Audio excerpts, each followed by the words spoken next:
আমন্ত্রণ জানাচ্ছি দর্পণ বাংলা সংবাদে।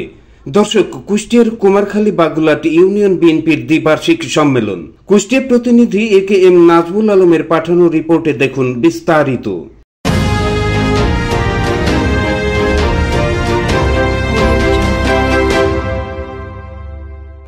উৎসবমুখর পরিবেশে সোমবার 28 জুলাই বিকেল 4টায় বাগুলাট ইউনিয়নের বাসগ্রাম ইউনাইটেড বহুমুখী মাধ্যমিক বিদ্যালয়ের হলরুমে অনুষ্ঠিত হয় বিএনপির বাগুলাট ইউনিয়ন শাখার দ্বিবার্ষিক সম্মেলন।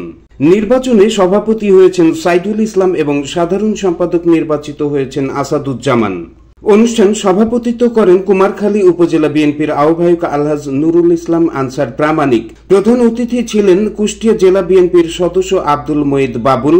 সম্মেলন উদ্বোধন করেন জেলা বিএনপির সদস্য ও কৃষক দলের সভাপতি আব্দুল হাকিম মাসুদ।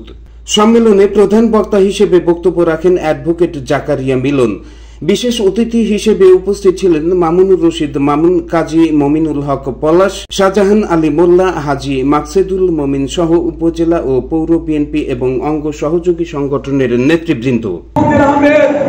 আমাদের জেলা বিএনপির সদস্য সচিব জনাব জাকির হোসেন সরকারের নেতৃত্বে সুরক্ষা থেকে শুরু করে দৌলতপুর পর্যন্ত প্রত্যেকটা ইউনিয়নের ওয়ার্ড থেকে শুরু করে বিএনপিকে সম্মানিত করার জন্য এই কাউন্সিল করা হচ্ছে।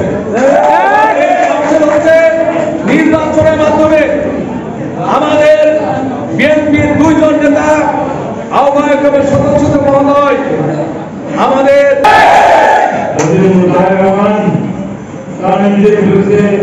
আমাদের জেলার উদ্দিন এবং রাকেশ সরকার আমাদের সামনে রাখে কোন শক্তি নাই এই মনে আমাদের প্রয়োগ করে আমরা দলকে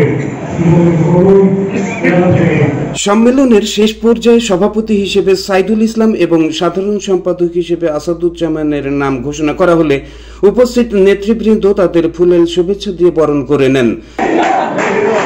বিএনপির নেতা কর্মীদের মধ্যে ছিল ব্যাপক উৎসাহ উদ্দীপনা। এটাই ছিল বাগুলাট ইউনিয়ন বিএনপির দ্বিবার্ষিক সম্মেলন নিয়ে আমাদের বিশেষ প্রতিবেদন। প্রিয় দর্শক, এতক্ষণ দর্পণ বাংলার সাথে থাকার জন্য ধন্যবাদ।